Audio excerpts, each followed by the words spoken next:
सुखदेव भगवान राजा परीक्षित को दशम स्कंद उत्तरार्ध में भगवान के विवाह की कथा सुनाए और हम भी विवाह की कथा आप सुनने जा रहे हैं। कंस के वध के उपरांत कंस की जो दो पत्नियां थी अस्ति और प्राप्ति, वह अपने पिता जरासंध के घर आ गई रहने लगी। जरासंध ने शत्रुता के कारण भगवान कृष्ण के ऊपर 17 बार आक्रमण किया, विशाल अक्षौहिणी सेना लेकर चढ़ाई कर दी और लगातार 17 बार भगवान ने पराजित किया। 18वीं बार इस बार भगवान श्री कृष्ण के ऊपर दो खतरा एक साथ। इधर जरासंध ब्राह्मणों को अनुष्ठान में बिठाया है, ठीक से अनुष्ठान करो और प्रार्थना करो कि इस बार मैं जीत जाऊं, अगर मैं हार गया तो तुम सबकी मृत्यु निश्चित है। ब्राह्मण घबराए हैं बेचारे, बैठे अनुष्ठान। और इधर नारद जी ने मलुक्षों के राजा काल यमन को युद्ध के लिए भेज दिया। अब भैया घेर लिया मथुरापुरी को। भगवान श्याम सुंदर श्री कृष्ण को जब काल यमन ने दौड़ाया तो भगवान बोले तंग आ गया हूँ, रोज रोज का लड़ाई झगड़ा युद्ध। और भगवान बस रण छोड़कर भाग निकले। और भगवान जब रण छोड़कर भागे तो दौड़ते दौड़ते गुफा में प्रवेश किए। रण छोड़कर भागने के कारण भगवान को सभी कहते हैं रण छोड़ भगवान की। भगवान रण छोड़ बन गए।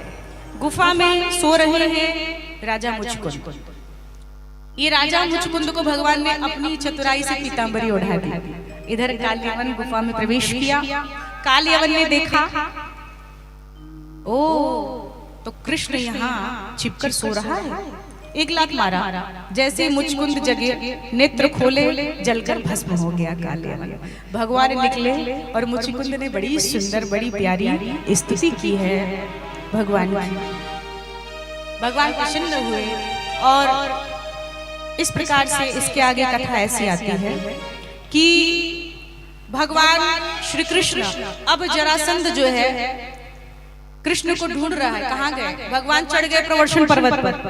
कहाँ चढ़े? प्रवर्षण पर्वत पर चढ़ गए दोनों भैया कृष्ण बलराम। और इस जरासंध ने पर्वत को घेर कर सैनिकों ने घेर लिया, आग लगा दी जरासंध के कहने पर। जरासंध को लगा आग लग गई है, दोनों भैया जल के मर गए। लेकिन श्री ठाकुर जी तो ठाकुर जी की लीला विचित्र है। पर्वत से कूद पड़े और पर्वत से कूद पड़े महाराज गुप्त मार्ग से। अब तो विश्वकर्मा जी को भी आदेश दिया अब ये जगह ही छोड़ देंगे। इतना अत्याचार बढ़ गया है, आतंक बढ़ गया है। आए दिन रोज युद्ध करो, चैन शांति से न खाओ न पियो न सो। अरे अब नहीं रहते यहाँ। हो विश्वकर्मा जी को आदेश दिया। विश्वकर्मा जी ने रातों रात स्वर्ण नगरी ठाकुर जी के लिए दिव्य भव्य प्रासाद का निर्माण किया समुद्र के बीचों बीच, जिसे कहते हैं द्वारकापुरी। बोलिए द्वारका नाथ भगवान की। भगवान गुप्त मार्ग से प्रजा को संग लिए और द्वारका में बस गए। द्वारका के नाथ बन गए, द्वारकाधीश बन गए। द्वारकाधीश के विवाह की कथा सुनिए। बड़े भैया दाऊ जी का विवाह तो रेवत जी की कन्या रेवती के साथ हुआ। तो हमारे कृष्ण सोचने लगे कि भैया बड़ो भैया को ब्याह है गयो, अब अपनों भी होना चाहिए। बड़े भैया का ब्याह हो गया, अब अपना ही नंबर है तो अपना भी तो होना चाहिए। अब हमारे ब्याह की बारी है। तो सुखदेव भगवान कहते हैं समय आ गया है हमारे कृष्ण के द्वारकाधीश के विवाह की बारी। और कथा सुनाते हैं, कहते हैं क्या? राजा सीद भीष्म को नाम विदर्भाधिपतिर्महान् तस्य पंचाभवन पुत्राः कन्यका च वरानन। विदर्भ देश के राजा भीष्म, जिनकी एक इकलौती लाडली बिटिया जिनका नाम था रुक्मणी। क्या नाम है बताइए? रुक्मणी। और इनके 5 पुत्र हैं, रुक्मी, रुक्मरथ, रुक्मबाहु, रुक्मकेशी और रुक्ममाली। द्वारकाधीश के साथ अपनी बिटिया रुक्मणी के ब्याह के लिए भीष्म के मन में बड़ी हार्दिक इच्छा थी। इतनी प्रशंसा सुनी है, इतने वीर योद्धा हैं, इतने गौ ब्राह्मण प्रतिपालक हैं, ऐसा वर ही अपनी कन्या के लिए मैं चाहता हूँ। रुक्मी आ गया, द्वारकाधीश की चर्चा कर ही रहे थे। रुक्मी ने कहा पिताजी खबरदार, आप मेरे शत्रु के साथ मेरी बहन का ब्याह करना चाहते हो? अरे कभी नहीं, स्वप्न में भी संभव नहीं है। अरे वो गैया चराने वाला ग्वारिया, सुना है बचपन में चोर था, चोरी की बुरी आदत थी उसकी, माखन चुराता था, मटके फोड़ता था। रड छोर के साथ, उस भगोड़े के साथ मेरी बहन का ब्याह कदाचित कभी नहीं पिताजी। ठीक है तो शिशुपाल अब तुम्हारी जिम्मेदारी, अपनी बहन रुक्मणी के लिए एक अच्छा सुयोग्य वर तलाश करो। अरे पिताजी कुछ तलाश नहीं करना है, मेरा मित्र है ना, कौन? शिशुपाल। बस चट मंगनी पट ब्याह, देर नहीं करेंगे, शिशुपाल के साथ हम अपनी बहन का ब्याह कर देंगे। और चली नहीं पिताजी की। कई बार घर में जब बेटे की चलती है तो पिताजी को मौन ही होना पड़ता है, चुप चुप, अरे भाई इसके आगे अब नहीं चलेगी, अब बुढ़ापा भी आ गया है, अब बेटा जवान हो गया है, तो जैसा कहेगा घर यही चलाता है, यही धन कमाता है, तो इसी की सुनी जाएगी। तो कई बार बच्चे मनमानी करते हैं, घर में माँ बाप को चुप खड़े ही रहना पड़ता है। प्रेम से बोलो, जोर से कहेंगे। लेकिन बालकों का धर्म है, कर्तव्य है बच्चों का कि माँ बाप जब बूढ़े हो जाएं, तुम बड़े हो जाओ, तो तुम लाख धन कमाओ, परिवार संभालो, लेकिन अपने को छोटा बालक ही मानो और अपने माता पिता से पूछकर ही घर का हर काम करो, ताकि कभी उन्हें ये एहसास ना हो कि अब हमारी घर में कोई चलती नहीं, कोई सुनता नहीं, हमारी बात का कोई आदर नहीं करता। अपने बड़ों का आशीर्वाद लेके, सलाह लेके, पूछ के ही हर काम किया करो। काम अच्छा होगा, सफल होगा। अपनी मनमानी करोगे तो कभी बनेगा, कभी बिगड़ भी जाएगा। प्रेम से बोलो।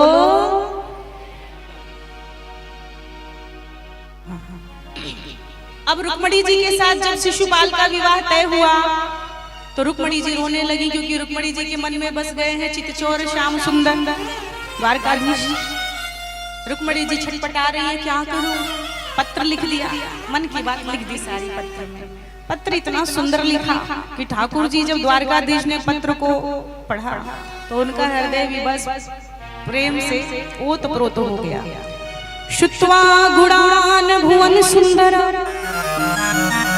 शुन्वताम ते निर्विश्य कर्ण विवरैर हर्तोंगतापम रूपम दृशाम दृशिमताम अखिलार्थलाभम त्वयि च्युता विशति चित्रम पत्रपम।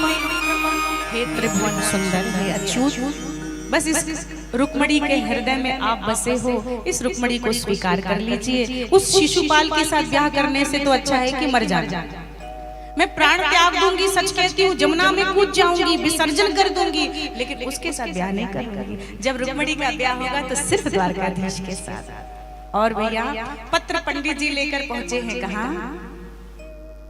द्वारकाधीश को पत्र दिया। पत्र पढ़ने के बाद बिल्कुल पल भर की देरी नहीं किया है द्वारकाधीश ने, और बढ़िया सुंदर घोड़े चुने और चाबुक चलाई, घोड़े हवा में दौड़ने लगे।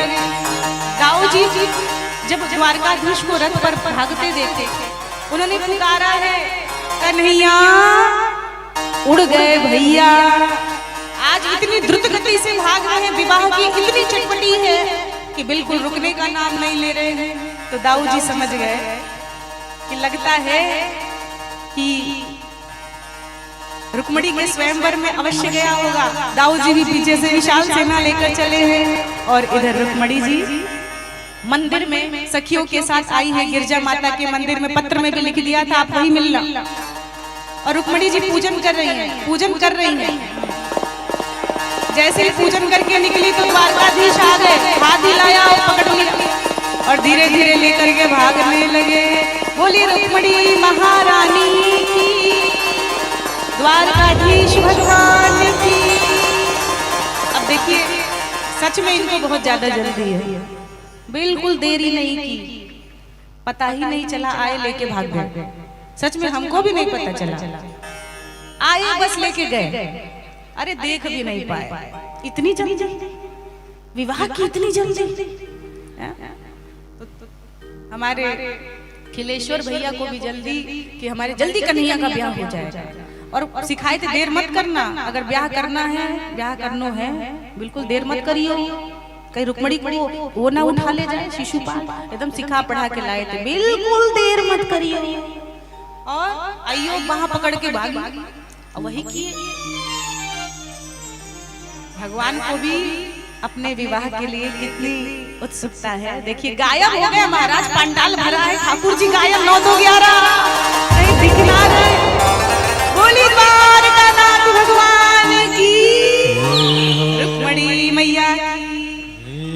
लेकिन यहाँ पंडाल में तो आनो पड़ेगा, यहाँ आए बिना वरमाला नहीं होगी। सुन लीजिए ठाकुर जी, अब जहाँ कहीं भी है लेके भाग तो गए, लेकिन यहाँ के बिना कैसे करोगे ब्याह? हाँ, तो अब आना ही पड़ेगा आपको, अगर विवाह करना है और माला पढ़नी है तो। अभी थोड़ी देर में घूम फिर के आ जाएंगे, कहाँ जाएंगे। तो द्वारकाधीश भगवान रुक्मणी जी को रथ पर बिठाए, सैनिक देखते रह गए, वाह भैया गजब की जोड़ी, इतनी बढ़िया सुंदर जोड़ी, ऐसी मनमोहिनी चाल, ऐसा सुंदर स्वरूप हमने पहले कभी नहीं देखा। और भगवान ने अवसर का लाभ उठाया, रथ पर बिठाए। 9 2 11 शिशुपाल को जब बात पता चली कि भाग गई, होने वाली दुल्हन तो भाग गई, शिशुपाल सर पटकने लगा, हे भगवान डोली सजा के मैं लाया, नेग हमारा हुआ और दुल्हन कहीं और चली गई, ये तो गजब हो गया। अब तो भाभियां जीवन भर ताने मारेंगी, उलाहना देंगी, दुल्हा बन के गए थे, डोली खाली लेके आए, क्या जवाब दूंगा। रुक्मी भी बड़ी भारी सेना लेकर आया और ठाकुर जी से द्वारकाधीश के साथ युद्ध करने लगा। भगवान तलवार से रुक्मी की दाढ़ी मूंछ मुड़ देते।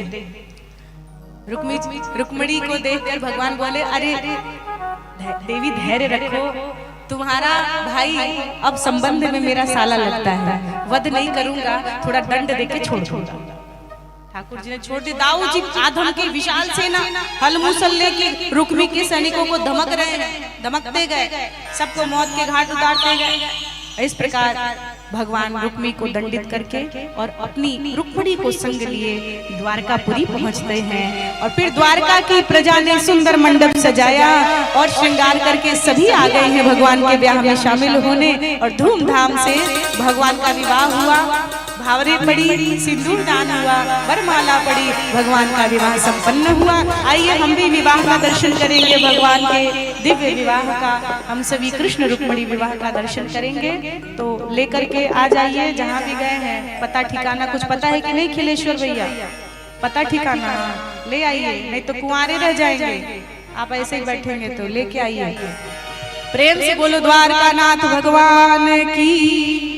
हाँ, बारातियों को जल्दी है, अब वो ज्यादा नाटक करेंगे तो बाराती नाचने गाने लगेंगे, कहेंगे कि अब हम ना रुकेंगे, जाएंगे, जल्दी ले ब्याह करेंगे। अब बस भगवान के विवाह की सुंदर घड़ी आ गई है, श्री ठाकुर जी के विवाह की।